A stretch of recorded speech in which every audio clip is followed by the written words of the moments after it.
Okay, so today we're going to do an overview of Marx's philosophy and a few kind of prefatory comments about Marx, kind of situating him in the context of the rest of the syllabus so far. Sometimes philosophers, including the ones that we've been reading and discussing, can come across as a bit lofty, a bit abstract, maybe a bit disconnected from everyday concerns, at least upon a first reading. I would certainly say that authors like Kant and Aristotle that we've discussed can very much be applied to day-to-day life, but they can sometimes give the impression that they're just too abstract and, like I said, disconnected from day-to-day life. Whatever can be said about Marx, that criticism does not apply to him. He was someone who, during the 19th century, was very concerned with putting his thought into practice and even explicitly stating a mission of wanting to change the world. So a sort of famous kind of encapsulation of his worldview and desire for revolutionary change is on this first slide here from an early writing of his called The Theses on Feuerbach. And I'll read it very quickly. The philosophers have only interpreted the world in various ways. The point, however, is to change it. So something to keep in mind for definitely the Communist Manifesto, the reading assigned today, a kind of propaganda document designed to spread Marx's views really to the world in general and working classes in particular, but it also permeates all of his thought. So I feel kind of obliged to give a few caveats about Marx before we dive into him. I think he was inarguably one of the most influential thinkers of modern times. As I was mentioning, he consciously sought to distance himself from other philosophers by saying he was actively working to change the political world, not just reflecting on human affairs at a distance. And there were lots of other socialist and communist writers during Marx's time in the 19th century, when countries around the world would have been seeing incredible economic growth. But Marx and his writing partner for pieces, including the Communist Manifesto, seem to have articulated the concerns of the working class and analyzed the problems facing the working class in an incredibly powerful way. And they ended up advocating for total overthrow of the existing economic and social order. So what they sought to replace it with gets to be complicated, gets to be a bit murky. I mean, the label that's slapped on it is communism. It's a lot of debate to this day about what that entails. But Marx's message did seem to appeal to millions of everyday working people from his time and including up to today. So the caveats I had in mind, though, are that Marx and Engels seem to be completely fine with violence as a political tool. And you get a sense of that in the opening sentence of the Communist Manifesto, in which they state a specter is haunting Europe, the specter of communism. And that sentence to me is both a little bit ominous and perhaps intending to threaten the bourgeoisie, who we'll see today are the chief villain in Marx and Engels' philosophy. And indeed, one of the most infamous regimes in world history, the Soviet Union, kind of established Marx as their orthodoxy and perpetrated tremendous crimes against humanity on the basis, at least in theory, of that ideology. So Marx did not live to see the terrors of Stalinism and other regimes that describe themselves as Marxist. There are people who say Marx would not have approved of the attempted applications of his theory. But I like to think, much as I sometimes find myself enthusiastic about Marx, that's important to keep in mind that some horrific crimes were done in the name of his philosophy. So with that said, takeaways I hope we get for today will mainly be about Marx's theory of history as class struggle, the two main classes in his understanding being the proletariat, the working class on the one hand, and the bourgeoisie, the money class, the money controlling class on the other. We'll also discuss Marx's idea of revolution and what may sound like a bit of a utopia that would theoretically come after that revolution.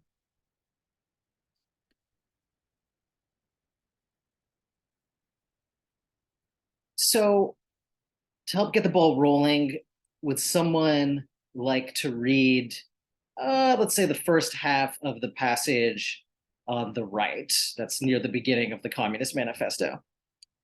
Starting with Freeman? No, this first sentence is, the history of all hitherto existing society is the history of class struggles. So if you could read the next one. Yeah. I guess I'll just, yeah. So freeman and slave, patrician and plebeian, lord and serf, guildmaster and journeyman.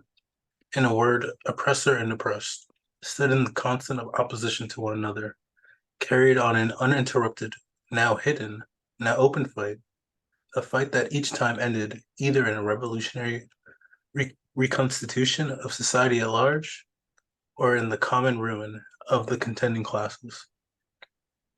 In the earlier... Yeah. Oh, continue or... Wait, what? Oh, I was just going to say, please keep going. Yeah, just read the rest of it if you don't mind. Okay.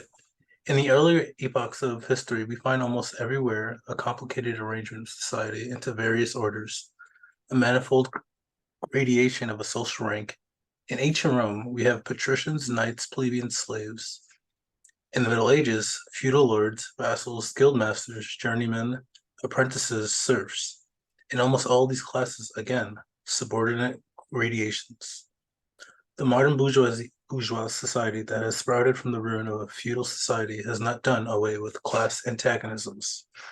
It has but established new classes, a condition of oppression, new forms of struggle in place of the old ones.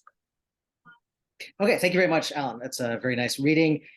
And so, yeah, here in the Communist Manifesto, Marx is giving us kind of an encapsulation of his theory of history and understanding it in terms of class. So the focal point, this word that will be jumping out at us again and again, is capitalism.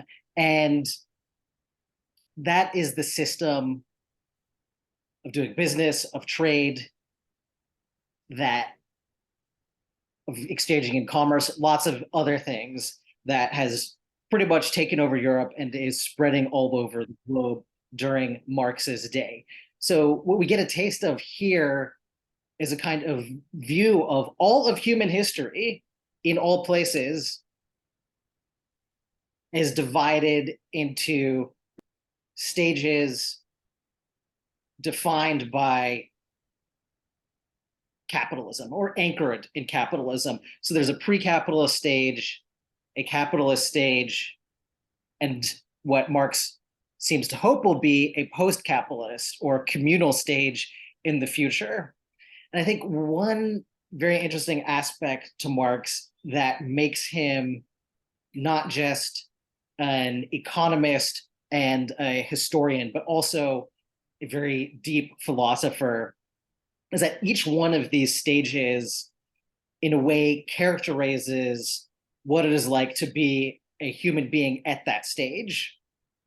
And even before going into details of each of these stages, a kind of very intriguing takeaway to me from Marx's theory of history is the sense that human nature itself changes over time depending on what kinds of economic activities they're engaged in.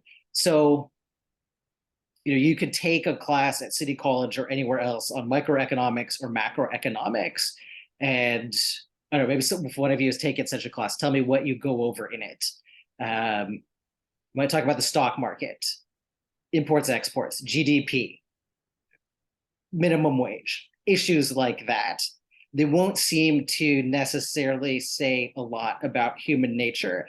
But for Marx, these economic relationships between people and how they vary from stage to stage seem to really define human essence. So to start with, the broad.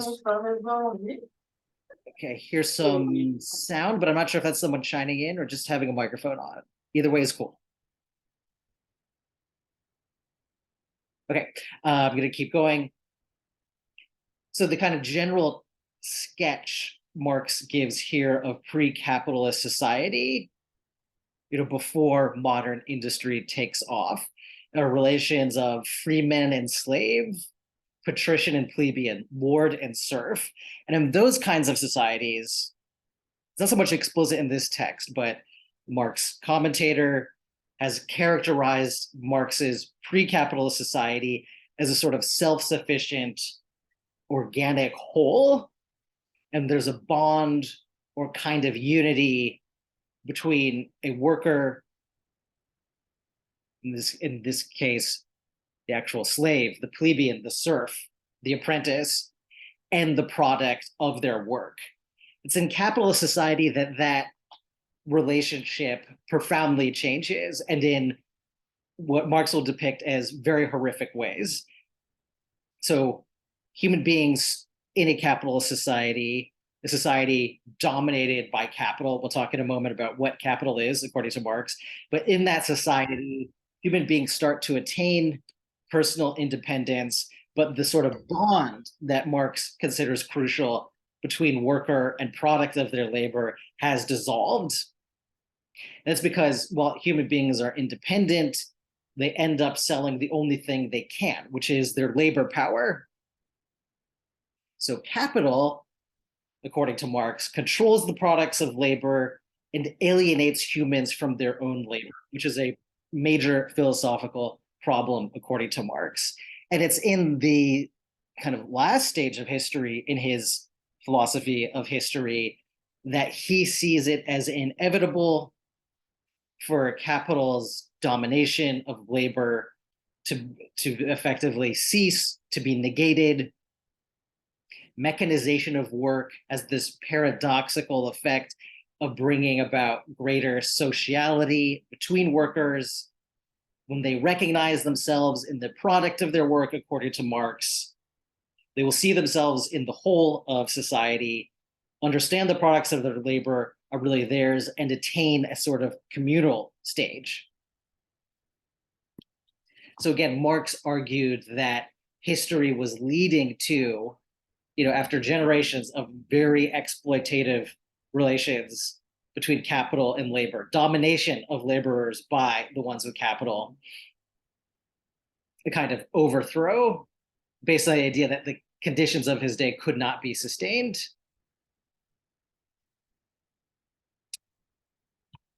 Before I start talking about these specific classes a bit more, the bourgeoisie on the one hand and the proletariat on the other, does this make sense? And is it persuasive? If so. Yeah, I would say so, at least, because it's sort of like a timeless thing. Yeah, absolutely. I mean, there's something incredibly impressive to me about Marx's project of filtering all of human history through this very specific lens. But just latching on to your word, Alan, that there's something timeless here. What is timeless to you? The idea of of social rank, and I guess just having different like caste systems throughout time. Yeah, Like even with like monarchies and stuff, there's still like some sort of caste system that was always relevant.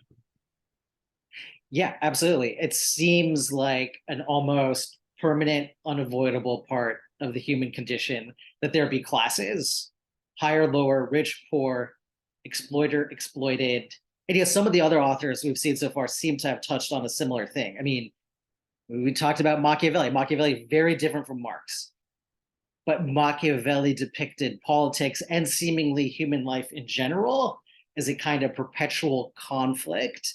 And he focused on, the great and the people.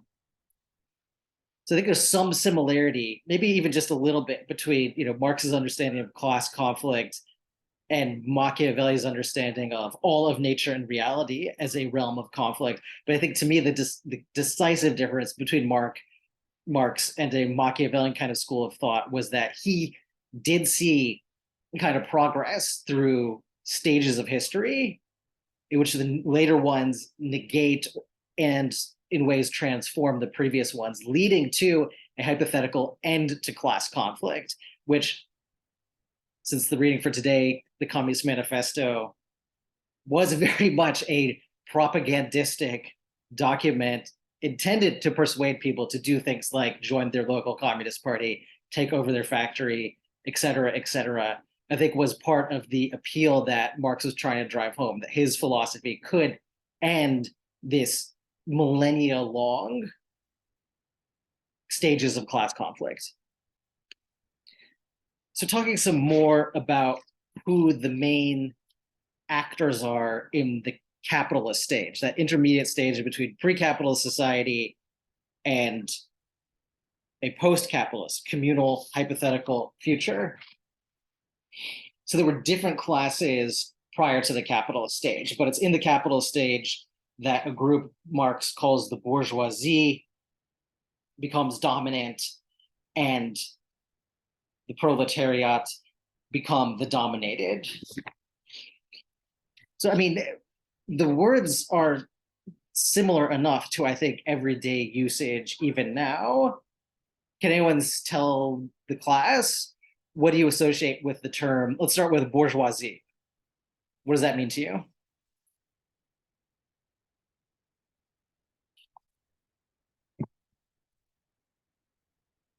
Maybe the ruling class, or anyone that's like super rich.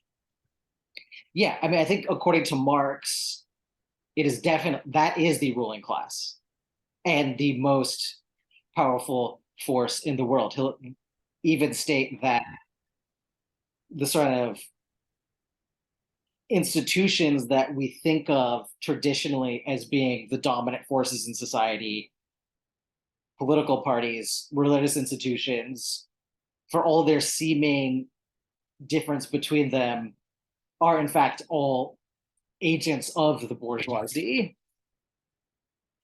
But just how about like on a more day-to-day level, like what do we say if someone says something is bougie? What does that mean?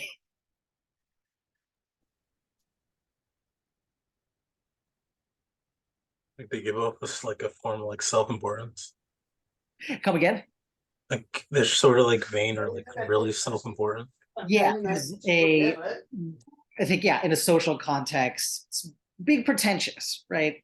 Buying the fancy drink when you go to the coffee shop, things like that. I mean, I think that that's there are all these cultural aspects to the bourgeoisie that we may or may not encounter nowadays. Okay, Edwin wrote in the text, privilege. Yes, I would definitely associate privilege with being bourgeois. I mean, those are very closely related ideas to me. Chagina wrote in the text, like rich acting.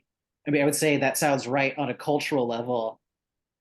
And these will start to bring us to, I think, Marx's meaning of the term. For Marx, especially the words in the chat, rich and privilege are really going to be key. The bourgeoisie's main characteristic, according to him, is that it is the class that controls capital and is constantly trying to increase capital. So what is capital? The defining attribute of the bourgeoisie, according to Marx. And I don't think that his definition of capital is too at odds with the kind of textbook definition you might encounter in an actual economics class in the US and elsewhere today. Capital is not just money to buy something that you then use. Okay, after class, I'm to go out and buy a burger and consume it. As simple a transaction as you can imagine. But what gives capital its special character is that it is money used to buy something and sell it again for an increased value. And I think like the prime example of that will be the stock market, and taking one's money, or sometimes other people's money, putting it in stocks with the hope and expectation that the stock value will rise and generate more money for you, which in turn you don't spend on consumables, but just apply to the constant acquisition of wealth. You might think there's nothing wrong with that. It seems like an innocent pastime. American as apple pie, you might say. But a lot of core problems arise from this very simple practice of using money to accumulate more money by the bourgeoisie, according to Marx. So to take just one example from this very actually rhetorically rich document we're talking about today, the bourgeoisie, whatever it has got the upper hand, has put an end to all feudal, patriarchal, idyllic relations, and has pitilessly torn asunder the motley feudal ties that bound man to his natural superiors, quote unquote, and has left remaining no other nexus between man and man than naked self-interest, than callous cash payment. It has drowned the most heavenly ecstasies of religious fervor, of chivalrous enthusiasm, of Philistine sentimentalism, in the icy waters of egotistical calculation, resolved personal worth into exchange value, and in place of the numberless, indefeasible chartered freedoms, has set up that single, conscionable freedom, free trade. In a word, for exploitation, veiled by religious and political illusions, it has substituted naked, shameless, direct, brutal exploitation. So a lot of things happen to human nature according to Marx, or I should say, to kind of the core of human beings according to Marx, when they enter a capitalist society dominated by the bourgeoisie and its desire to ceaselessly accumulate capital. When, my read of that passage, and I would welcome alternate readings, is that everything takes on the character of a transaction, takes on the character of capital that's to be exchanged for something else. I mean, Marx stated that this accumulation of capital, and this will come more into focus. We're talking about the proletariat. The next slide, dissolves long-standing forms of human relationships. Spiritual relationships are dissolved into capitalistic ones, relations of exchange. The other author for today, Emma Goldman, an early feminist writer, will apply Marxist thought to the institution of marriage. So there's a Marxist reading of marriage in which that very fundamental relationship, in a sense, becomes a matter of exchange, or at least takes on capitalistic attributes. All the humanity is drained from even something like a boss-employee relationship. Can you think of any other examples? If we agree, we are under no obligation to agree with what Marx has said. But how else might living in a capitalist society kind of influence human interaction?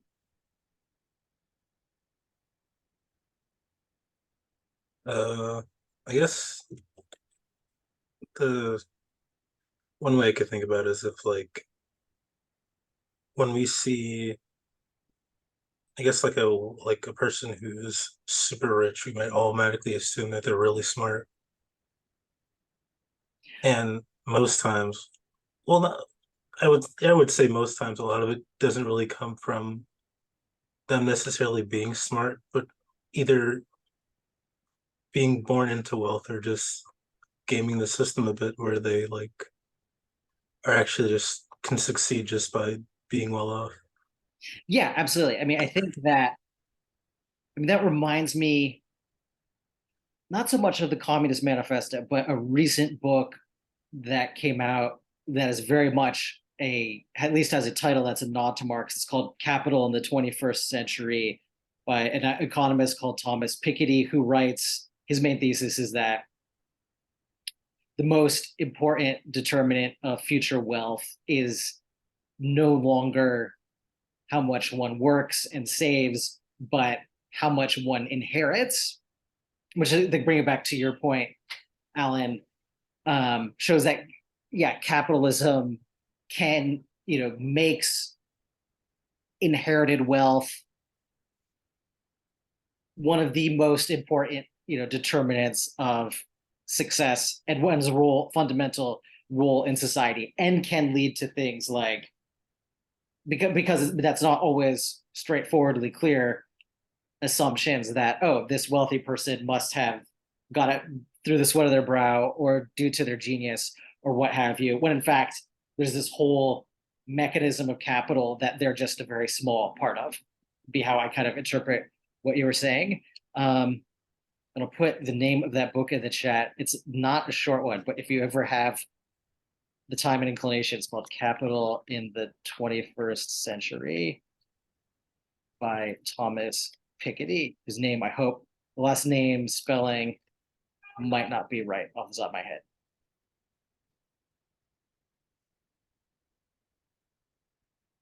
I mean, my favorite example of how capitalist systems sort of affect and shape, and Marx would say warp, social practices is dating. Okay, definitely not going to go into TMI mode and not asking anyone to, divulge too much or anything. But if you think about how dating apps work, I think that they're a great example of capitalism applied to human interaction. Like, what is a dating app? It's like, well, presenting one's attributes, entering the so-called dating market. Although you hear that term so much nowadays, but you do hear it sometimes, and then kind of almost shopping for a potential partner or date or whatever it is one is looking for. So it seems like an application of capitalist ways of doing business to, a very personal and intimate human activity. So I mean, I think that hopefully it's not a misapplication of Marx, but I think that could be an illustration of how profoundly this capitalist accumulation obsession of gathering and ceaselessly expanding wealth is not just confined to one aspect of one class of society, but really kind of spreads to all of human existence. I see a comment in the chat. Yeah, Edwin put in the text, there's the idea of selling yourself on the apps. Absolutely. I also wanted to say it's not only selling yourself. There's also a lot of other things, like in a dating app. There's the places that people suggest, like, oh, let's go to this restaurant or let's go to this place. Those people are also like sponsoring or like funding or helping that date or promoting that dating app, because their business like is like, there's, I know there's some dating apps, there's like a suggestion, hey, how about you go here, and that restaurant is like, there's like a connection between it. So yeah, it affects like everybody. Yeah, absolutely. I mean, I think if you look further at that, I mean, advertising is a very old practice, but I mean, I think what you're talking about brings up kind of algorithms. It's like, I think the dating apps, I sort of assume will advertise a dating spot or product to you based on who they think you are, really economically, sexual orientation, any other number of factors, the information that you've put into the app. Yeah, so that's a great example of, this kind of I think Marx would say, intrusion, infiltration of capitalist modes of activity into all of human existence. But the core problem for him, especially in this text, the Communist Manifesto, is what capital and its main controller, the bourgeoisie, do to laborers. That's the other major class, or other hopeful takeaway today, is kind of getting a grasp of this class that we're going to talk about. The proletariat, simply a Latin word for workers. And their predicament arises when capitalism seeks to exploit them to the maximum extent possible. So Marx has a extremely elaborate and somewhat complicated economic theory of labor that he really details in a number of books, especially a 3-volume magnum opus called Das Kapital. But he gives us a kind of summary of it, or part of it, in the Communist Manifesto. And so exploitation centers around the price paid for labor. In Marx's terms, the real price of anything is what it costs in terms of toil and labor to produce it. However, the problem arises when industry becomes more efficient and makes it cheaper for workers to complete tasks. So whereas at an early stage of industrialization, the idea would be to pay a worker enough for food, clothing, shelter, so that they could work the next day. But as the industrialization went on and machinery became so efficient, it became possible to extract more and more labor and pay less for it. And therefore,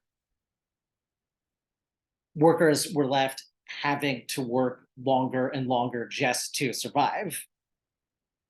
What they would have been paid for doing in 8 hours in just making this year up in 1810, they now have to work 16 hours in 1820 because machinery has gotten so efficient.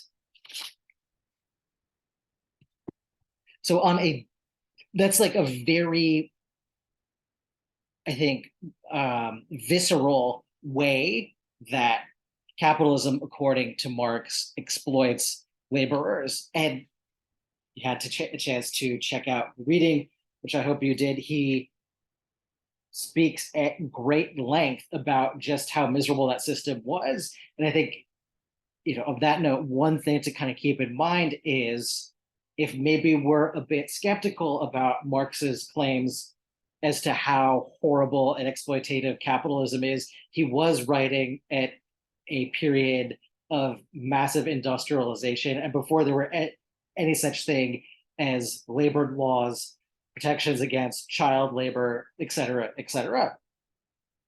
So I kind of see a Dickens novel playing out before my eyes whenever I read Marx, which might not be too off the mark. But Marx states, owing to the extensive use of machinery and to division of labor, the work of the proletarians has lost all individual character and consequently all charm for the workman. He becomes an appendage of the machine, and it is only the most simple, most monotonous, and most easily acquired knack that is required of him. Hence, the cost of production of a workman is restricted almost entirely to the means of subsistence that he requires for his maintenance and for the propagation of his race.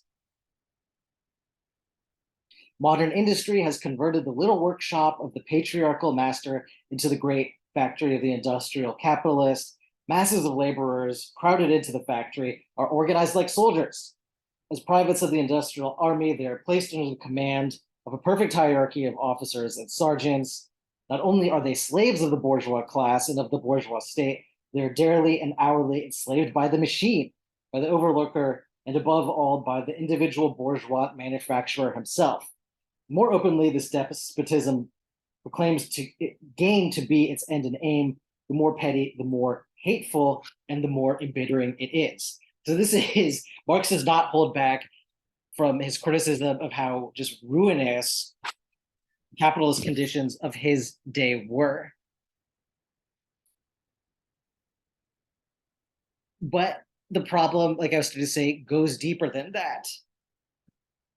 Not only are workers in factories completely immiserated on a bodily level, but they also experience something Marx calls alienation. And it's one of his more complicated philosophical ideas that he doesn't go into so much in the Communist Manifesto itself. But the idea has something to do with the process of production, in which the fruits of one labors become a commodity, and when they're exchanged in the market, they no longer belong to that laborer. And one way of sort of glossing Marx's concept of alienation is that the loss of ownership, the loss of, in Marx's terms, and this is where it starts to sound a bit idealistic, seeing oneself in the fruits of one's labor is in fact a profound loss of individual and humanity to Marx. So it's not just that, the capitalist system exploits laborers by paying them as cheap as possible and working them to the bone. It's also that it has this, through this, Marx's very particular understanding of the process of turning labor ultimately into capital, it kind of amputates human nature and causes a sort of this very deep loss, according to Marx. I think I'll talk a bit more about this toward the end while trying to sketch the sort of utopia Marx seems to be talking about. But I mean, does that sound right? This critique of what capitalism does to laborers. I'm guessing that most of us on the call have worked jobs either in the kind of concrete sense that Marx is talking about of capitalism exploiting bodies, and let's throw in minds to the maximum possible extent, or this more abstract sense that it leads to loss of human individuality. Do either of those criticisms sound right to anyone on the call or not? I'm just Yeah. So funny enough, there was a like a viral like TikTok of like some girls like crying in her car because like she is essentially wasting all her time commuting to work, and when she's finished work she finishes late, so she has no time for herself, and then it's basically the same thing over and over and over again. And a lot of times, from what I've seen at least, people that counter it are always just like, or at least try to counter it, always like, well, in my day I worked like 3 or 7 jobs just to do what I do. And it's just like, I don't know, I'd rather not, be what's called brainwashed to accept that I'm just being exploited or something. Yeah, I know exactly the TikTok you're talking about. I'm sure some other people saw it too. In fact, I wish I had gotten the link for us to watch it, because it's like, a Marxist would say that's a perfect example of what Marx is talking about. So if anyone didn't see it, it's a young woman in videotaping herself in a car and basically counting the ways that her job really takes advantage of her and is unpleasant. And yeah, I mean, I remember seeing Alan. I'm more of a Twitter than a TikTok guy, and seeing people on Twitter. From what I remember, the conversation went, "Oh, lots of people kind of made fun of and belittled her," but then you started to hear replies saying something similar to what you were saying just now, Alan, which is, "No, she actually has a point. Why do we accept this?" The people making fun of her have just bought the idea that it's great to kind of break your back for 8 hours, commute 3 hours a day, and then have no time left for yourself. So yeah, that would definitely be an example, I think, in agreement with Marx's criticism of capitalist exploitation of the worker. Any other thoughts? Well, there's also literally the dawn of COVID, where even though like professionals were like, yeah, we should probably not be working while a pandemic is like looming throughout the country. Essentially, everyone was just forced to work and essentially die. Yeah, I mean, I remember that too. It seemed like Also, this. sorry if I talk a lot on this topic. No, no need to apologize at all. It's a topic I like talking about sometimes. Yeah, no need to apologize whatsoever. I love hearing from all of you. And anyone else who wants to chime in, I encourage you to do so also. Yeah, I mean, definitely during the outbreak of COVID, when the government, starting in New York and elsewhere, came up with this distinction that there are essential workers and non-essential workers. The essential ones are still allowed to go to work. If you're not essential, stay at home and work from home. And who turned out to be the essential workers? It's like grocery workers, public transit workers. Okay, there were like cops and firefighters. Some government officials said they were also essential workers. Actually, I remember journalists were classified as essential workers, which is dubious. But a lot, those first groups were the lowest income, arguably the most vulnerable members of society. The grocery store worker, the custodian. The MTA hired, did like a special contract to hire extra subway cleaners. There were reports about them not being treated very nicely. That would seem to be another prime example of Marx-style capitalist exploitation. And so Sam wrote in the chat, nothing makes you hate capitalism more than being an educator. Well, would you care to elaborate?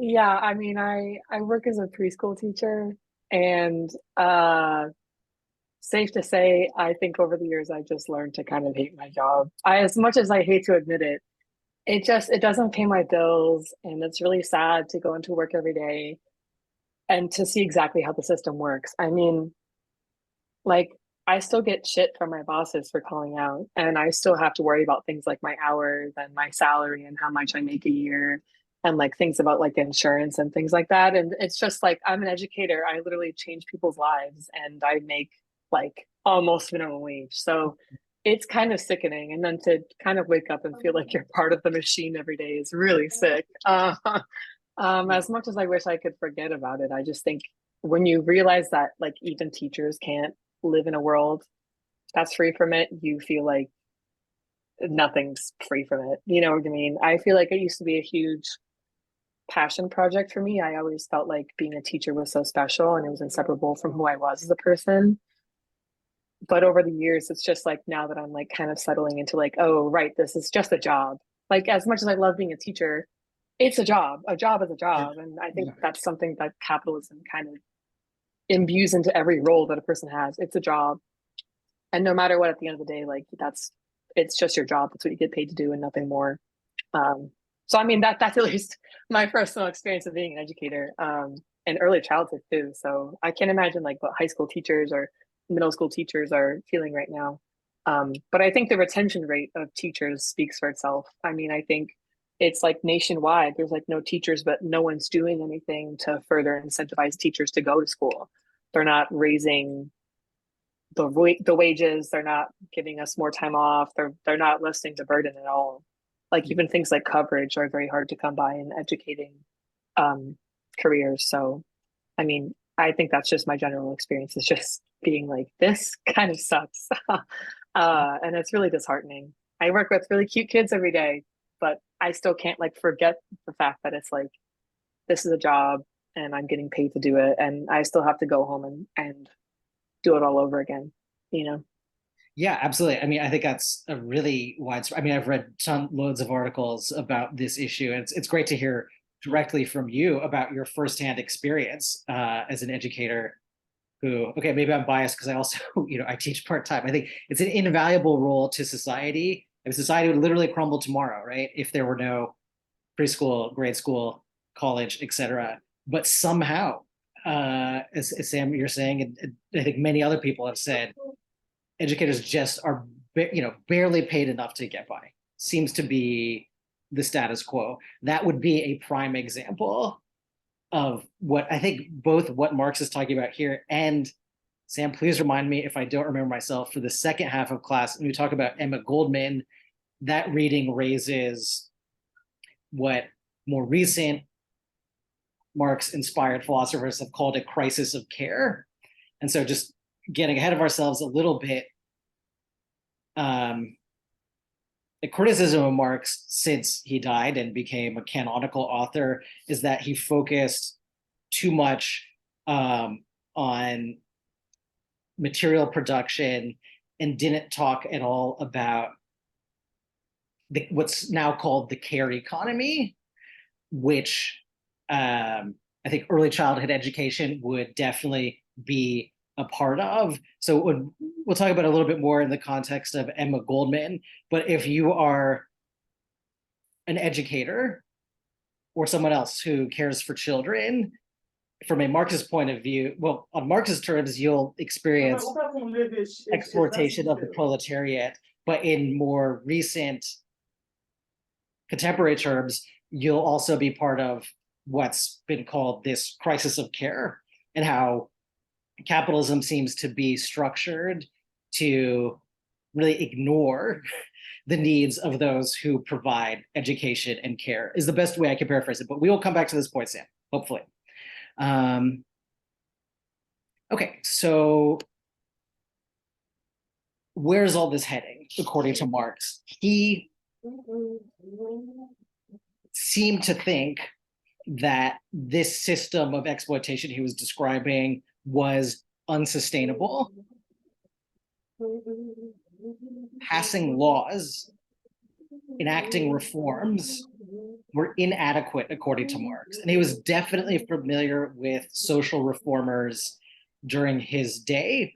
He thought that fundamentally, okay, if legislation maybe comes up with some more worker rights, changes hours, that would be all well and good, but would do nothing to address the fundamental problem of exploitation. He thought the only solution was revolution.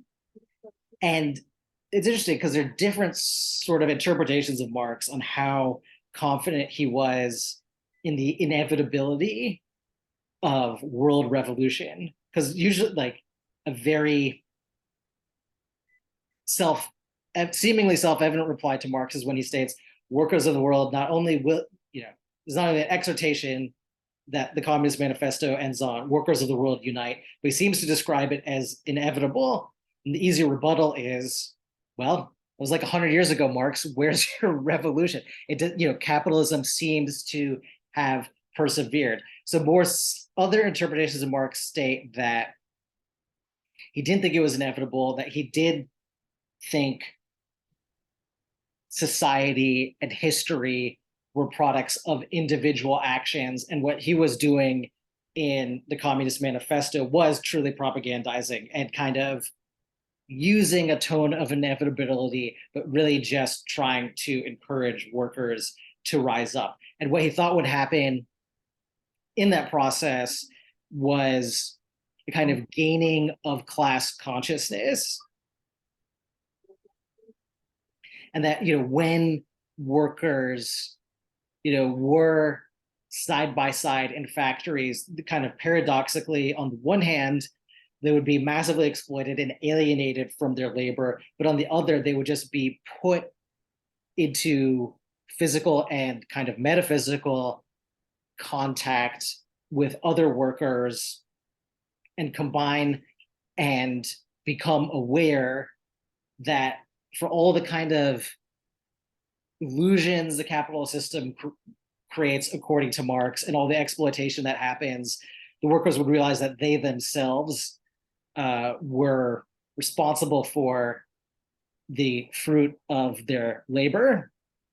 And it's around the middle of the text that Marx famously states that the bourgeoisie function, as his term is, their own gravediggers. So the passage goes, the essential condition for the existence and for the sway of the bourgeois class is the formation and augmentation of capital. It's kind of perpetual acquisition. The condition for capital is wage labor. Wage labor rests exclusively on competition between the laborers.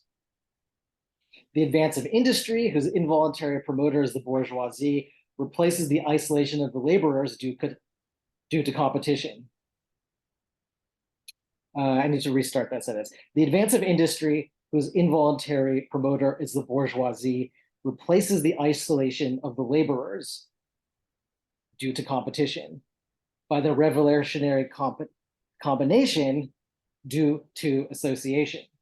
The development of modern industry cuts from under its feet the very foundation on which the bourgeoisie produces and appropriates products. What the bourgeoisie therefore produces above all is its own gravediggers. So just going back to that kind of middle there, the advance of industry replaces the isolation of laborers due to competition. And replaces their isolation due to association. So it's as industry advances, people associate more and gain the consciousness that, according to Marx, will lead to revolution, is one way of interpreting that.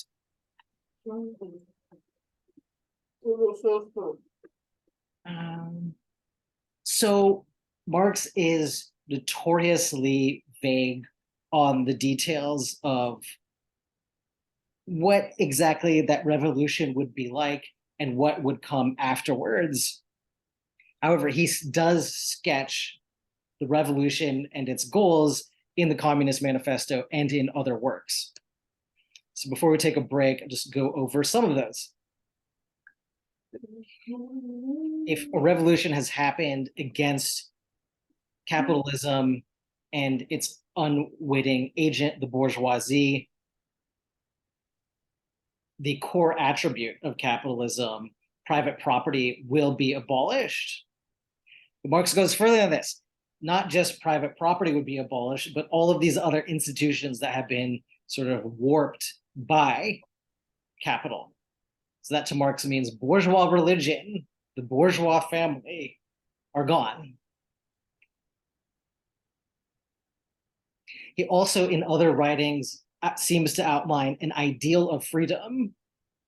In a text called The German Ideology, he wrote, "Communist society makes it possible for me to do one thing today and another tomorrow, to hunt in the morning, fish in the afternoon, rear cattle in the evening, criticize after dinner."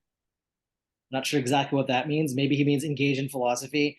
Just as I have a mind without ever becoming hunter, fisherman, herdsman, or critic. So the idea is that once this alienation of labor, this kind of amputation of humanity has ended, human beings will be able to fully realize themselves and spend a day the way Marx sketches it. So you all tell me, is that the perfect day in a perfect society?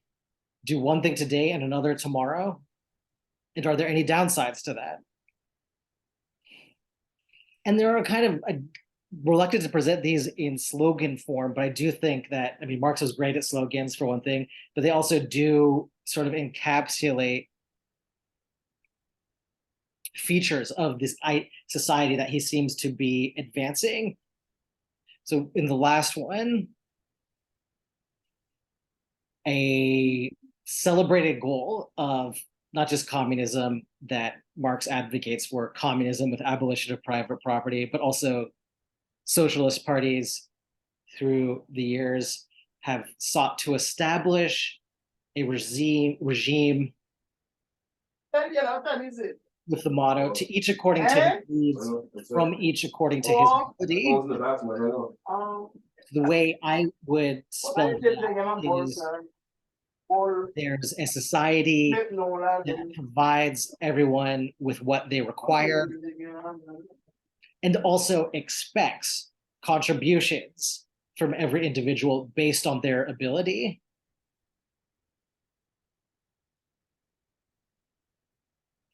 So how does that sound to everyone? Yeah, I guess the main like thing like I can think of is like because I'm just working all the time or commuting to work all the time, I don't really have time to do my own hobbies. And if I do my own hobbies, then I'm not gonna be working. And if I'm not working, I'm probably just gonna not be making any money. If I'm not making any money, and I won't have the resources I'll need to actually survive. Yeah, I mean, there seems to be this trap that comes from work. And I mean, I'm sure all of us could think of, I mean, I've worked my whole adult life. I could think of, most of my friends aren't rich, but some of my most well-to-do friends and acquaintances are the ones with the least free time. Like rich lawyer friend, he works crazy hours, but then he has nothing to do with his money because he spends all of his time working. Or there are these kind of traps that seem to come from the capitalist system. So here is Marx envisioning an alternative. But what about this statement, to each according to his needs and from each according to his ability? Because I don't think one has to be a communist adhering to abolition of private property to pursue that goal politically. And maybe we could start with the first half of that sentence at the bottom, to each according to his needs. What does that mean? Because some people would only need, well, they should only be given, well, not necessarily only should only, but like they should be given what they would need in order to like survive. Like when the first, like the advantation, well, not advantation, but like the invention of a minimum wage. At that, when it was first created, it was literally just set as you'll be getting this amount because this is as like the minimum amount of money that you would need to survive in early American society. Yeah, I think minimum wage would be one way to achieve the first half of this sentence, but is the minimum enough? What Yeah. else is there? Things that come to mind for me are like universal healthcare. That seems to be a need everyone has, no matter how rich or poor they may be. And the question is always, or who gets what? This sentence in my reading means everyone gets what they need. And there's no question of deserving it. Or if there is, it's by definition, as a human being, you deserve to have your needs met. So if someone, it's an answer to the criticism, why give unemployment benefits to people who are not working? It's like, it doesn't matter whether human beings are working or not. Everyone as a human being, in a sense, has a right to have their needs met. So it's not the government or the society's business to ask, oh, are they hardworking or are they lazy? Even lazy people deserve to have their needs met, would be one way of interpreting the sentence.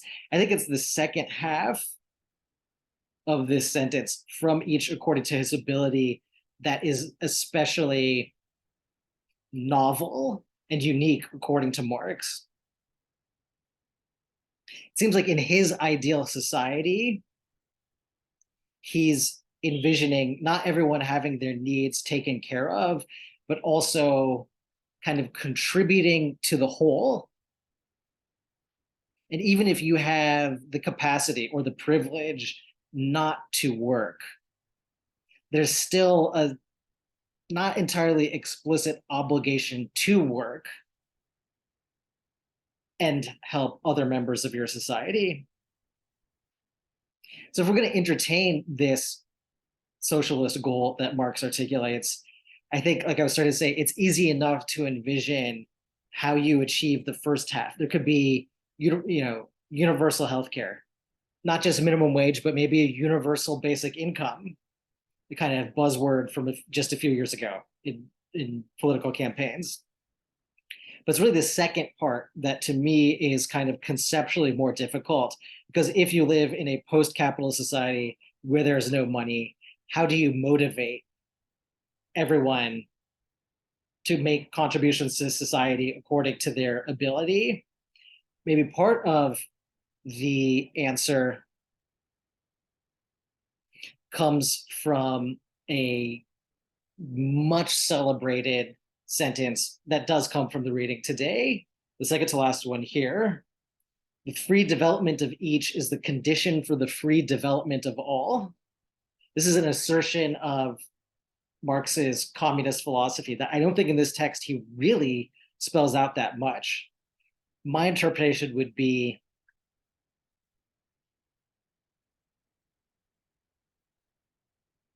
if one person is not free, then no one can be free. Or human beings in the hypothetical communal society of the future Marx is advocating for are so interconnected that no freedom is possible, again, unless everyone is free and these kind of ideas complementing each other, has all of their needs met, is able to do the kind of personal flourishing described in this slightly peculiar and idiosyncratic day in the German ideology.